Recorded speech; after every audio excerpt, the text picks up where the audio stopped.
Hi guys, ngayong gabi so karon ako diri sa abuhan kay nagatang ko sa kanang nagatang ko sa gitak-ang kay nag nagsuman ni ganina ni mama nga kanang man naluto.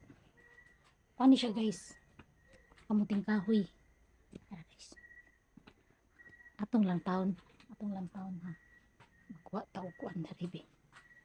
Aning hapin kay dili makaya og init kay sa nga tanan. Kumuritsing ang niya kung nawan ning kalakihan. Nara siya guys oh.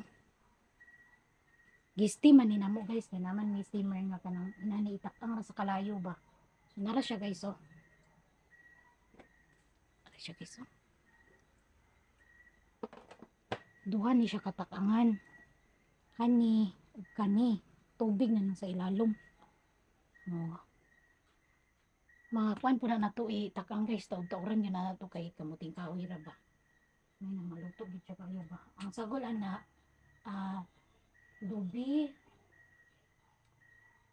margarine ug kanang kuan saging nga kanang green bitaw gisagulan na ni mama nga gibutangan niya og baking kay para humok.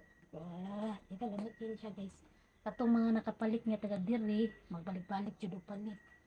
Katong niagi kay pilit man to nga humay ang giluto ni mama so karon kamuting kahoy na pud ginamay mangita og kamuting kahoy. So mga ni siya guys. Tuon ni atong mayo kay ugma pohon